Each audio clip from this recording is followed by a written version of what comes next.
Final hour. I'm Peter Boyles, in for the fellows. Good morning, everyone, on a Friday, Black Friday, November 28th, 2025. 710 KNUS Weather Center weather, partly cloudy and 60. And then tonight, it drops like a rock. Tomorrow morning, we're back on the air at 9, possible snow and 31. 17 degrees tomorrow night, and on Sunday, 28 degrees. We're going to the Olson report. He is in the seemingly abandoned warehouse. There he is. Where is he? Hit the button. There he goes. Blake Olson. Blake Olson, news and comment. I can say this, the most fun when I get to come back and fill in for the fellas is to work with this guy. Oh, no, man, I'm just... You are too kind. No, I'm just truthful. Believe me, I have much more fun than you do working with you. So it's been, once again, it's been a blast. And every time we get together, I love it. Working for the man. I cherish it, man. No, it's working for the man. Awesome. That's right. This has been great radio, by the way. Again, and I can't wait to hear what that caller from Las Vegas, New Mexico, has to say as he finishes. But yeah, they scare you. I'm telling you, man. There's our callers are incredible. Our listeners, they're just so smart. Yeah, the fellow said it, and I said, I think people play up. I think if you, Rosen was great at it. Mike didn't tolerate fools, and That's right. And at the same time, Limbaugh was highly screened. I mean, if you got on the air with Rush Limbaugh, you, number one, were probably in agreement with him, or a high degree of probability you were going to tell him how great he is. But listen, listen. Everybody in this business owes that man gratitude. Absolutely. Limbaugh changed it, helped it, saved it. Man, no doubt. And there's no doubt about that. And the same thing with this young man whose life was taken. Yeah, Charlie. Yeah, he was on the way. He was, and he was about to expose something huge. I think. Because we're talking about Kennedy this morning, and the unanswered questions. I don't know. Yeah, I don't know either, but it's just a gut feeling. Yeah, that's the way it feels to me. Your whole, what you're talking about this morning, to me, a good man, a decent man, a young man who is just, like a young Peter Boyles, trying to learn, trying to become great, and he was taken out because I think he was asking too many questions, and he learned something that none of us know, and that went to ground so quickly. Yeah. Exactly. His killer or his alleged killer. So true. Everything about it. It's the same thing. The guy up in the roof that tried to kill Donald Trump. Absolutely. Where's it gone? Yeah, he cremated in 10 days. What? No. What? What I thought of, and then it's your newscast, please. But the car that Ted Kennedy and Mary Jo Kopechne were riding in when she drowned. Oh, they put that car in a car crusher less than a week after they found her body. Insane. They crushed the car. Oh my! Think about that.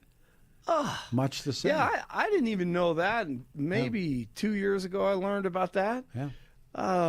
And little things just keep on popping up.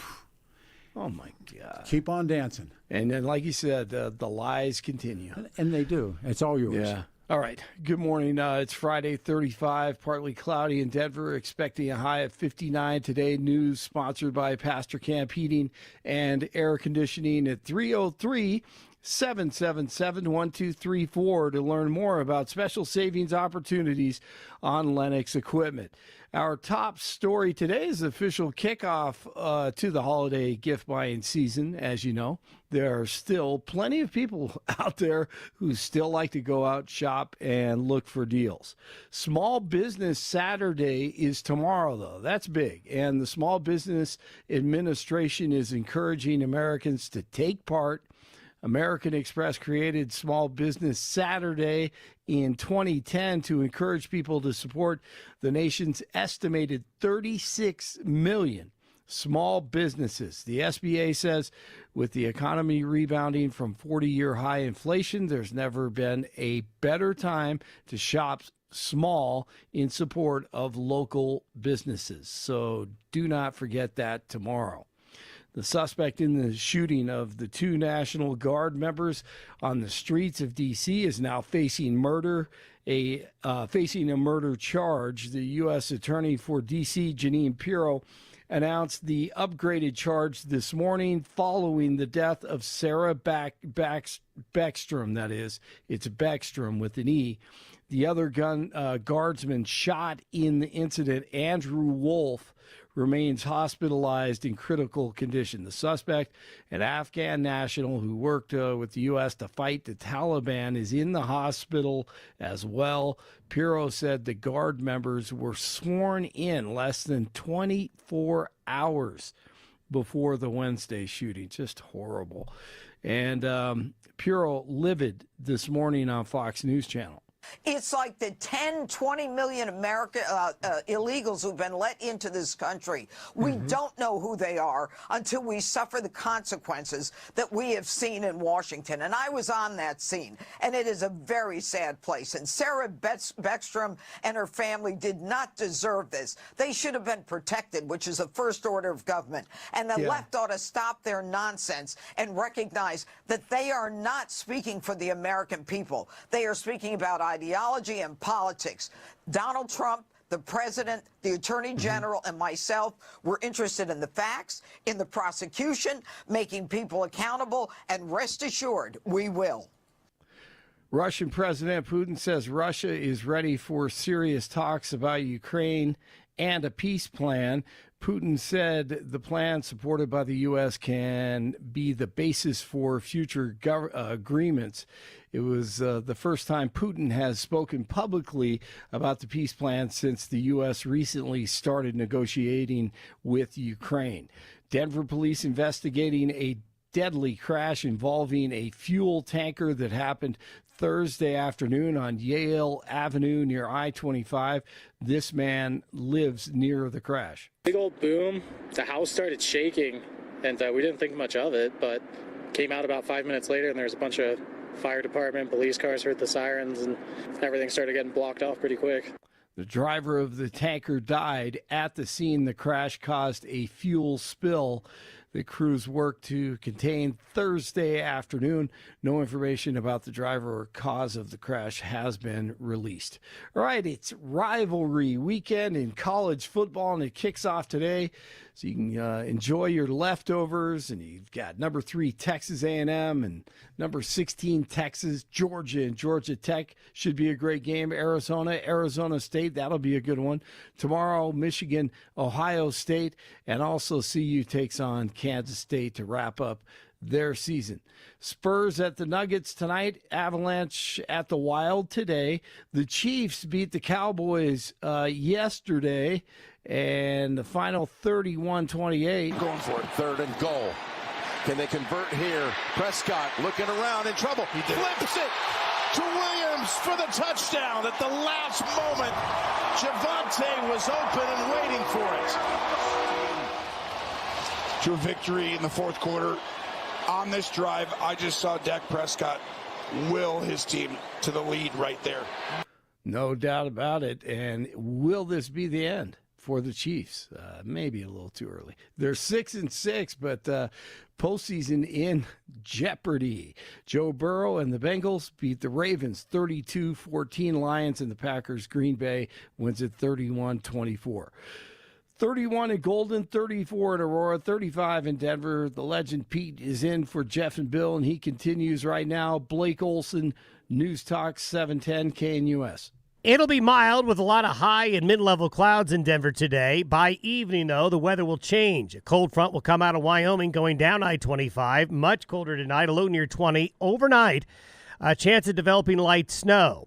Light snow showers Saturday morning, much colder tomorrow. Highs only low 30s, gusty northeast winds down into the teens Saturday night. Mostly cloudy and cold Sunday into Sunday night with light snow or flurries with another system passing through. High Sunday upper 20s, low Sunday night, low to mid-teens. Meteorologist Don Day in the 710 KNUS Weather Center.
There we go. It's a Friday, everyone. Black Friday, 710 KNUS, Denver's talk station. Back here tomorrow morning at 9. It's Friday, November 28, 2025, 710 KNUS. 60 the high. We heard the weather, 23 tonight. Snow tomorrow morning and 31 degrees. Kind enough to stay. And I wanted to give him some space. Charles is calling us from Las Vegas, New Mexico. Brother man, it's all yours again. Go ahead.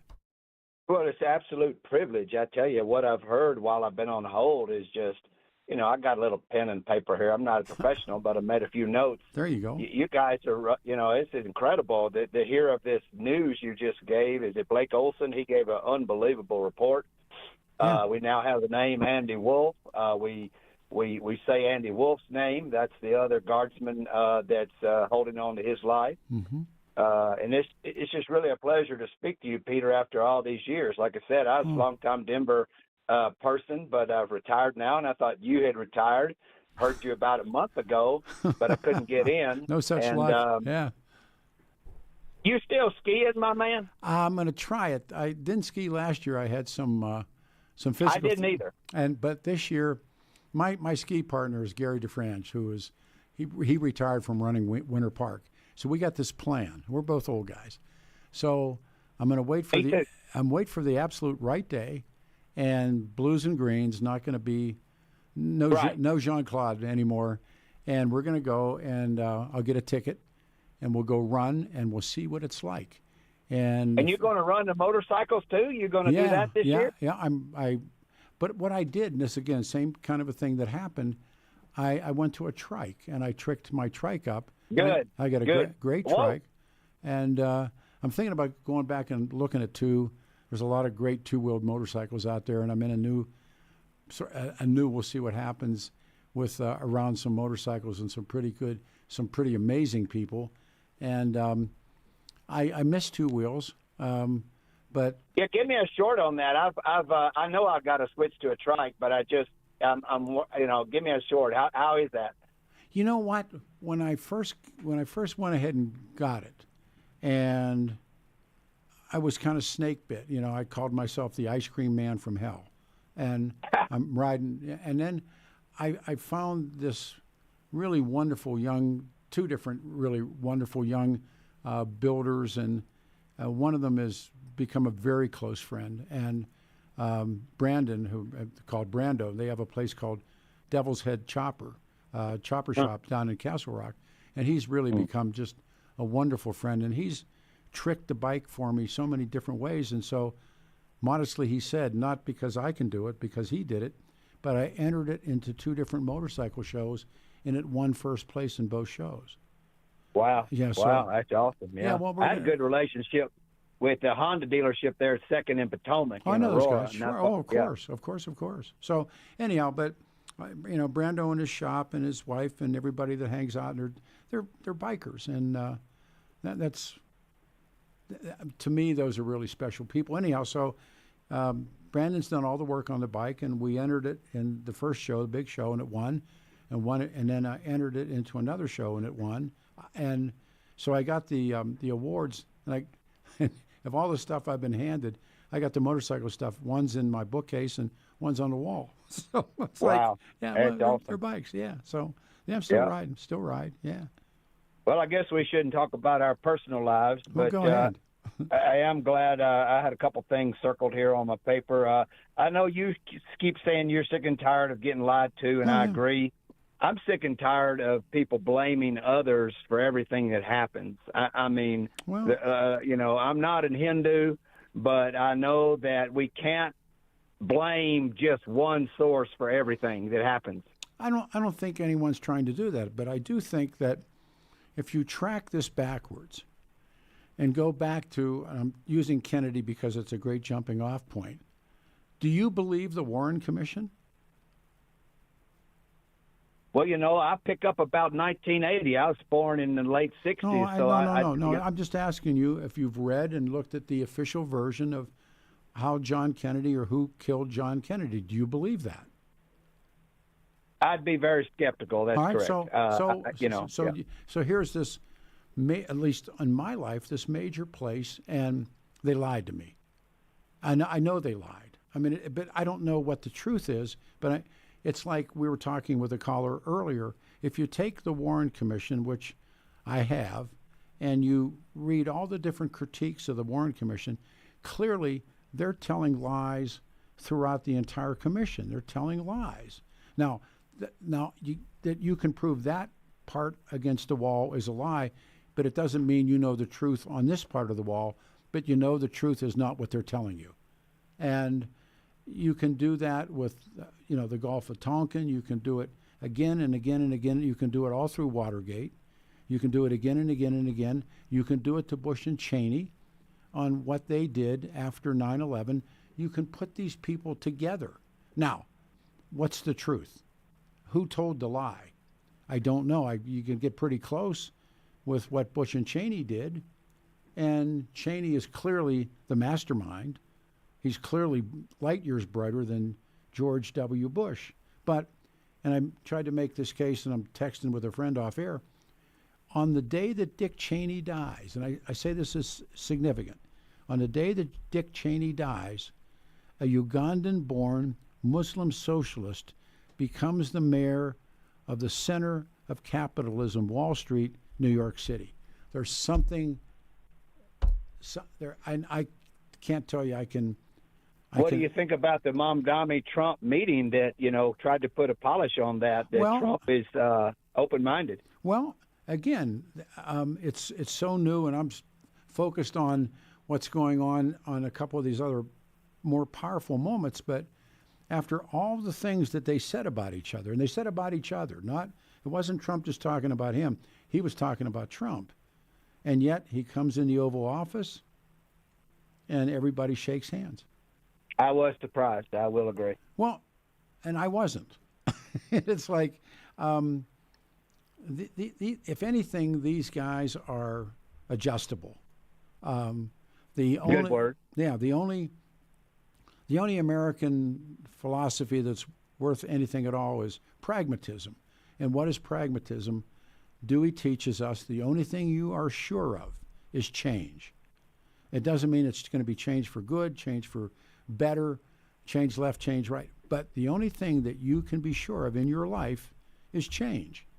And now we're sitting at this moment. I'm telling you, I tell everybody that now the face of the Democratic Party in America is the mayor of New York. It isn't the governor of California. It isn't some, fill in the blank, in Senate. It's not Newsom. It's the mayor of New York. He's the face of the Democratic Party. I like your word change. I don't advocate. I'm not a registered Republican, but if anybody's nimble enough for change, I do think it would be what the critics call the orange guy, and even our friend over at the other, Ryan Schuling.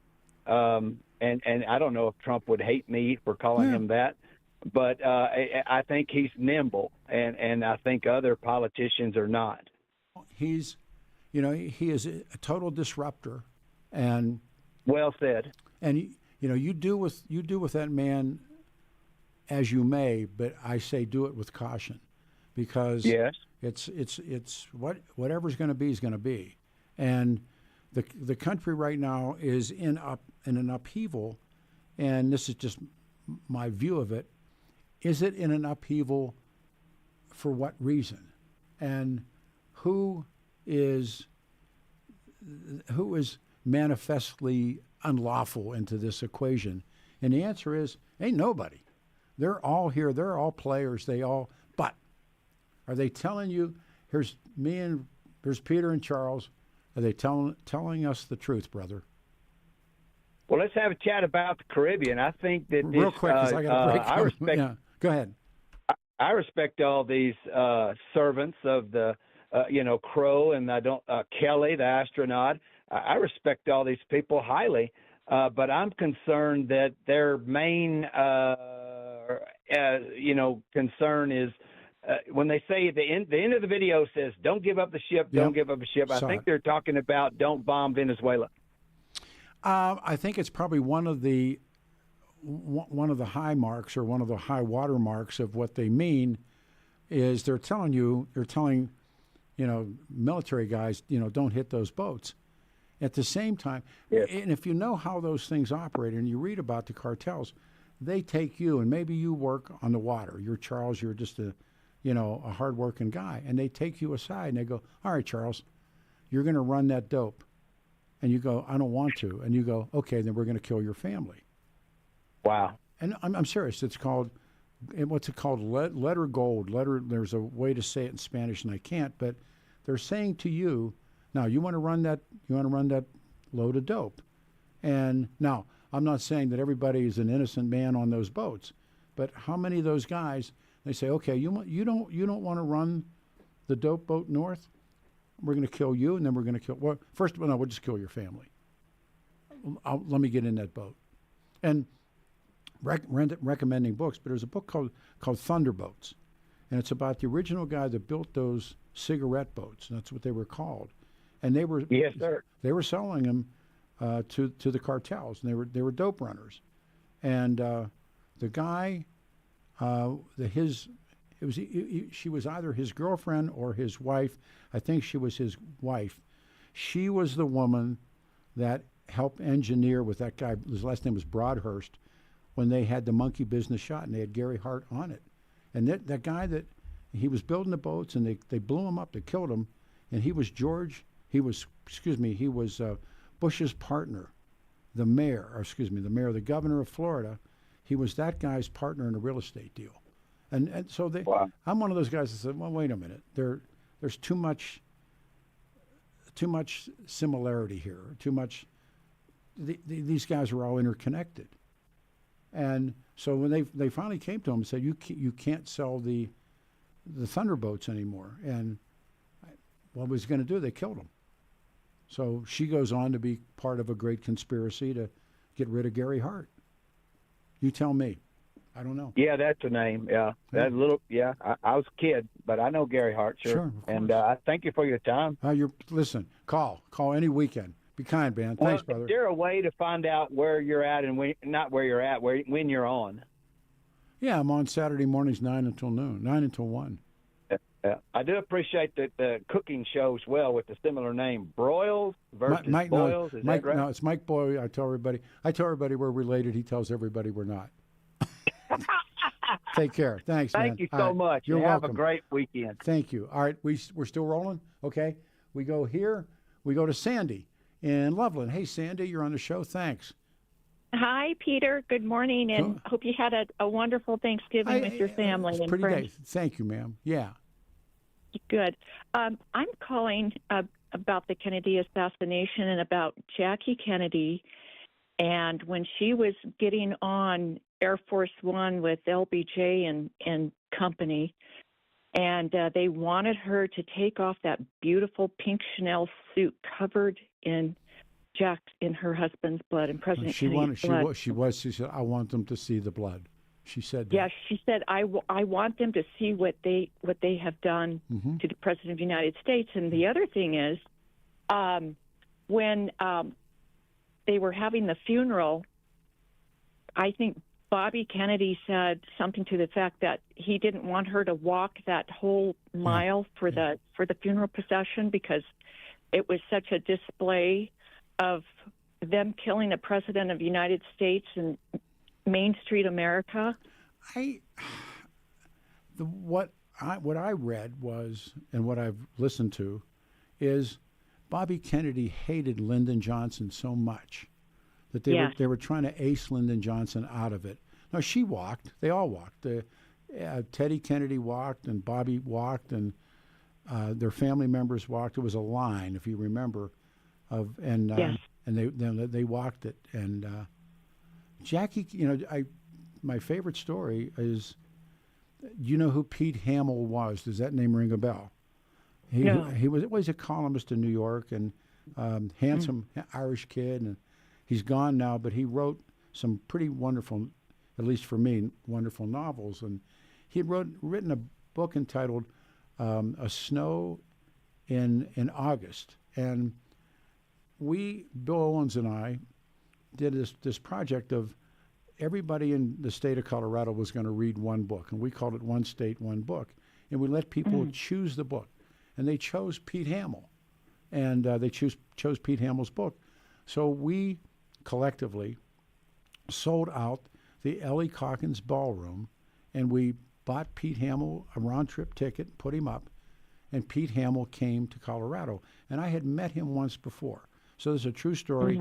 My heart surgeon's wife, me, Bill Owens, Dan Hopkins, and Pete Hamill and the State Patrol that were bodyguards for Bill Owens. We were sitting backstage waiting to go on. Places, they're hanging from the rafters. It's a sellout crowd. And so I knew that Hamill had dated Jackie Kennedy after Jack was killed. And so, oh, wow. And my heart surgeon's wife, Kevin Miller's wife, and I said, Pete, what did Jackie believe? And it was like unrelated to the conversation, but I thought if I don't get it out now, I won't. And I said, what did Jackie believe about her husband's murder? And he looked at me and he said, Peter, she believed in the conspiracy. And, you know, like, in other words, she believed that it wasn't Lee Harvey Oswald alone by any stretch of the imagination. But, you know, she, remember when she married, what was his name? The yacht guy. Come on, Peter. Say it. Oh, gosh. Come on. But she married him to get out of the country, is what people said. Onassis, there, it just came to me. And she married Onassis on the island of Scorpios, which tells you I got to get a life. And if you remember the story, they're in the limos, and it's Teddy Kennedy begins to negotiate money for Jackie in the limos leaving the wedding. And they told that story. They said it was brutal. But she wanted to get her children out of America because she believed they were going to kill them too. Well, yes, and the thing is, when they killed Bobby, she said they're killing Kennedys, and that's when she left to Aristotle Onassis over in Greece. Yeah. Yeah. And remember, his daughter just hated her, and then Onassis went back. What was the opera singer? Come on, but he it starts with a C. Oh yeah, very famous. What was her name? I can see her.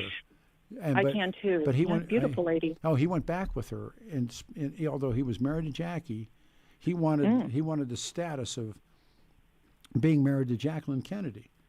Maria Callas, that was her name. There you go. Maria Callas, and he took up again with Maria Callas. He was who he was. So, you know, it's me and you, man. We're just we're working for a living, but yeah.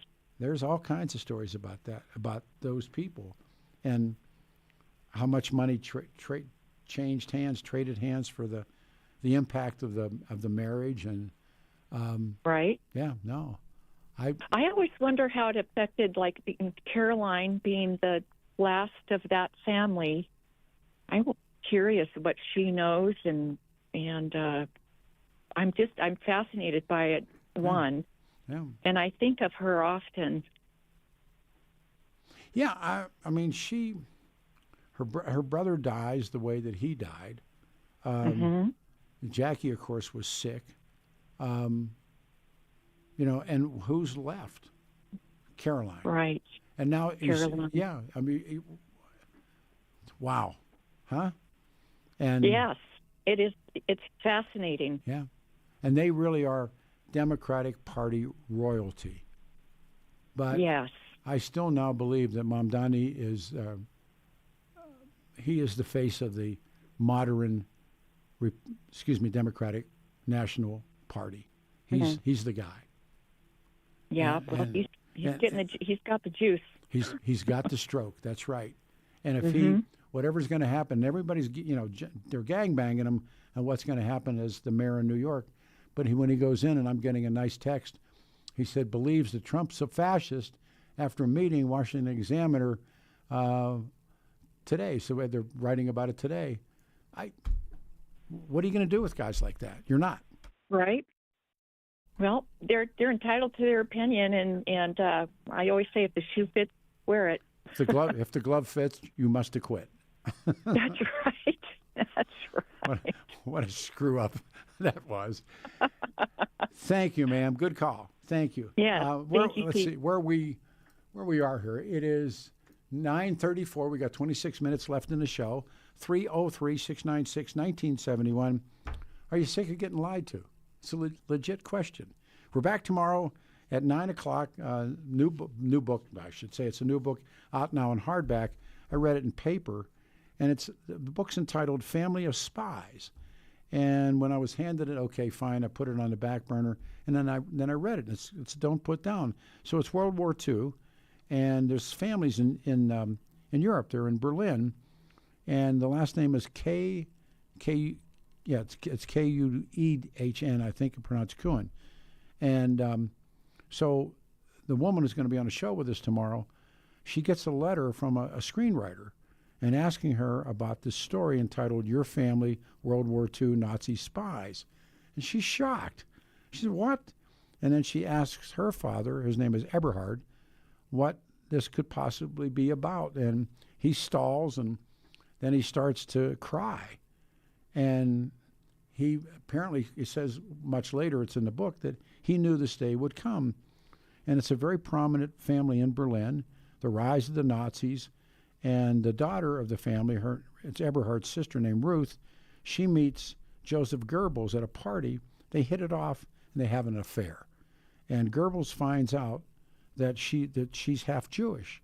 So rather than have her killed, Goebbels insists that the entire family go to Hawaii and go to work for the Japanese.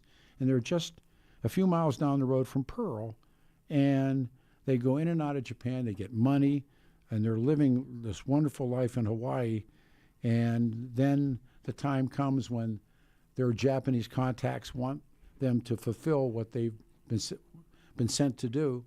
And I knew there were submarines. Japanese submarines had come in, and the midget subs and all the stories about them coming into Pearl Harbor. And they're up at night with flashlights, almost like a Paul Revere, and they're sending coded messages with the flashlights out to the Japanese submarines, and then they're there for when the Japanese strike Pearl, and everybody then gets arrested. But I won't kill the end of the book, but that's really the essence of the book. And she's a mom and has kids and doesn't know any of this takes place in her family. And I think in '94, is when she got the letter, and then it begins. And she and her husband are both going to be on a show with us tomorrow. The book is entitled A Family of Spies. So that's part of tomorrow. We good, bad? Where are we? Let me know. Hit the button. Take a break? Okay. The man said take a break. 303-696-1971. We have about 23 minutes left if you want to jump into the show. 303-696-1971 right after this.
Music's kicking, 303-696-1971. Your turn. Sneak in here with about 20 minutes, about 15 minutes left in the show. I'm Peter Boyles. It's a Friday. We're back here tomorrow morning at 9 o'clock, November 28th, Black Friday. People lining up and buying stuff. 710 KNUS, 60 will be the high, and then the bottom drops out. We've talked about it. We'll probably come to work in snow tomorrow and 28 on Sunday. It was interesting gearing up for the show.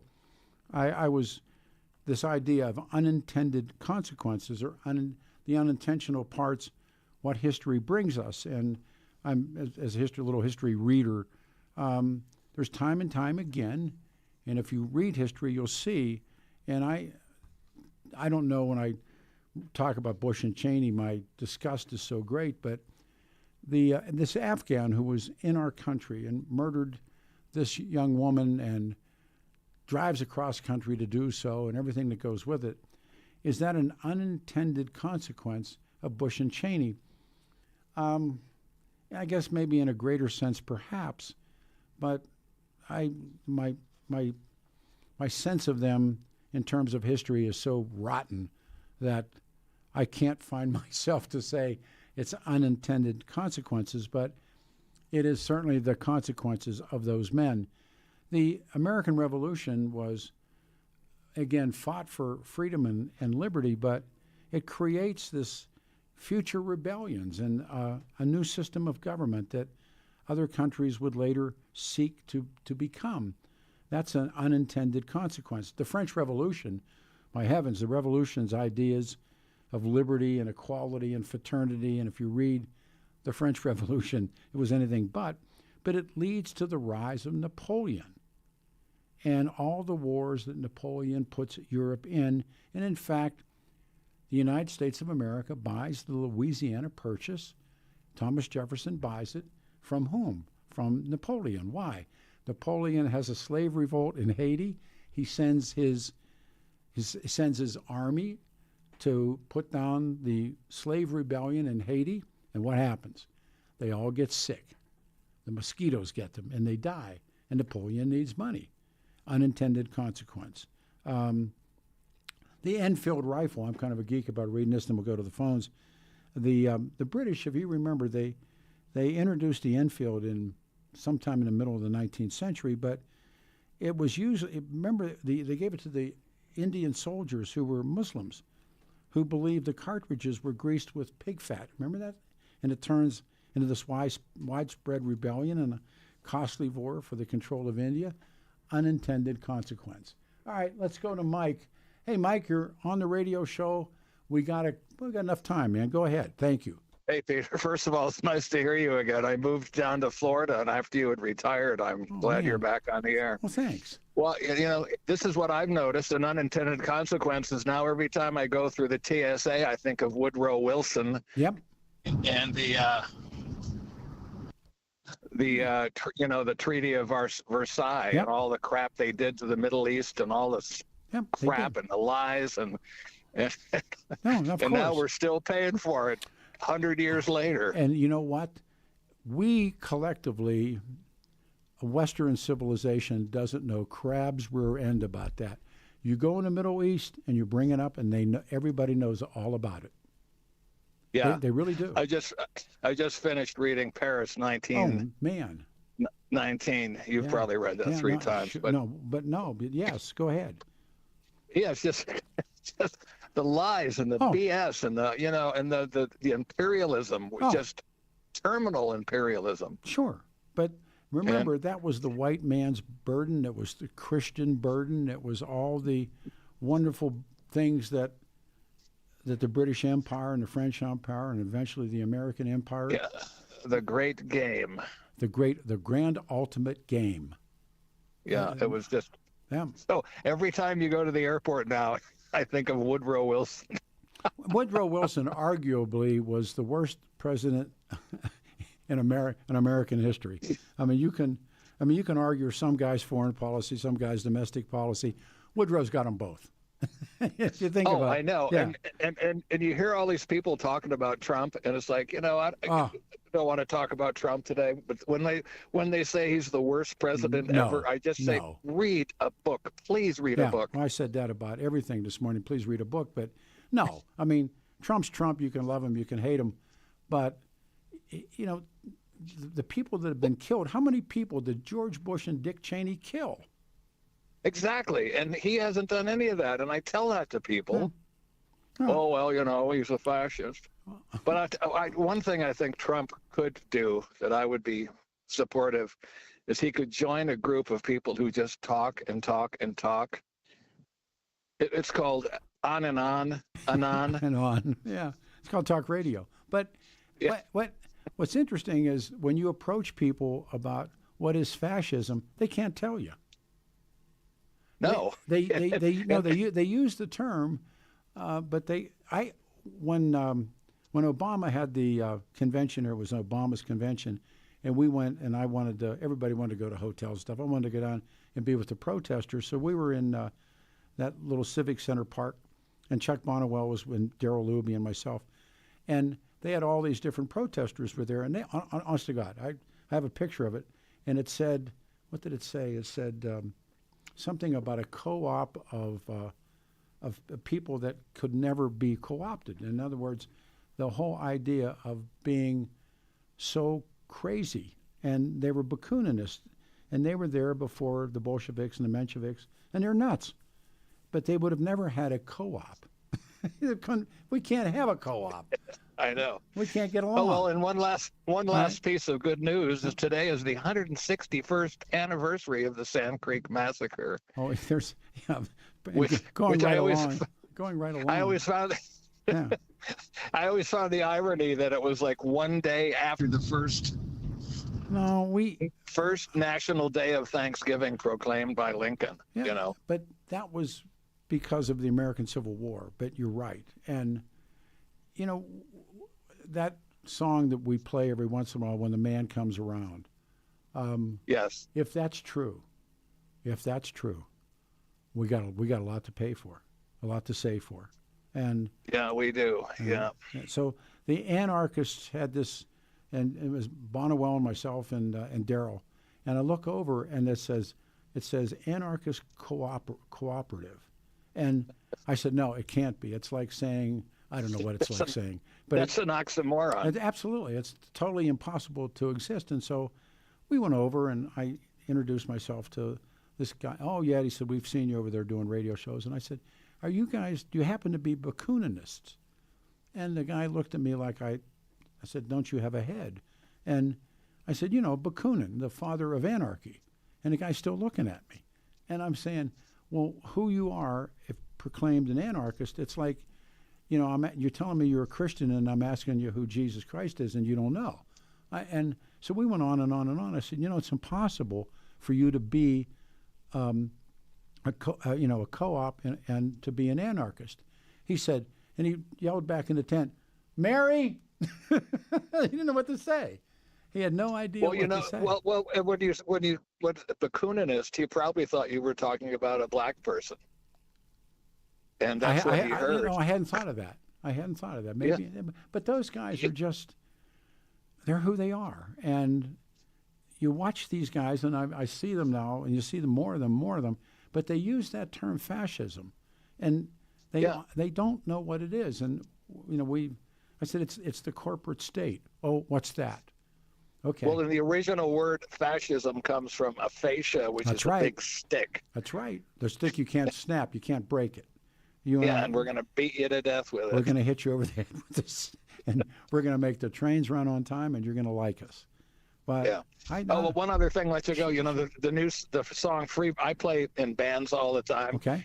And people are always screaming, "Free bird, free bird!" And I said, "No, that's the new name of the chicken dinner in New York City, and we don't do that." Ooh. Do you play Free Bird?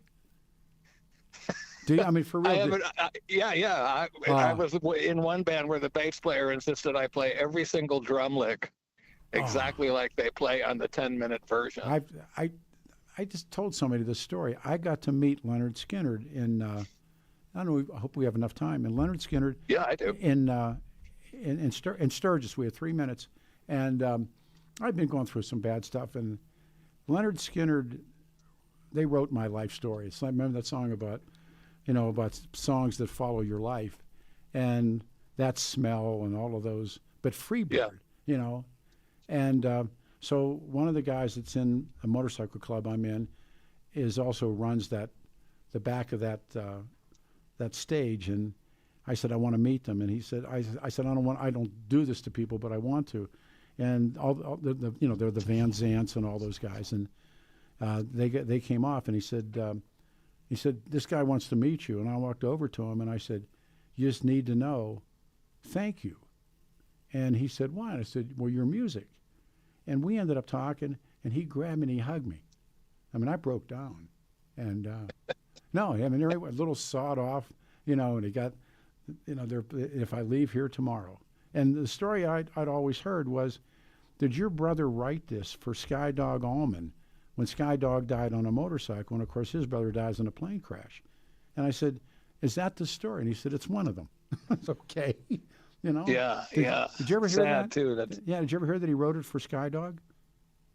No. Okay. But I wasn't like a big aficionado of them, but I did play, I still played Sweet Home Alabama all the time. It's great song. Yes. You take care. They love the governor. We did what we could do. Great line.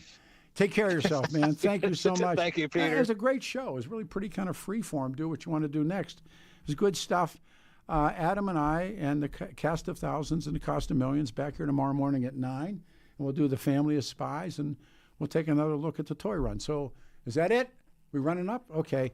We got to play that Johnny Cash song tomorrow, too, when the man comes around. Take care of yourselves. Bad weather's coming. See you tomorrow morning at 9 a.m. on 710 KNUS.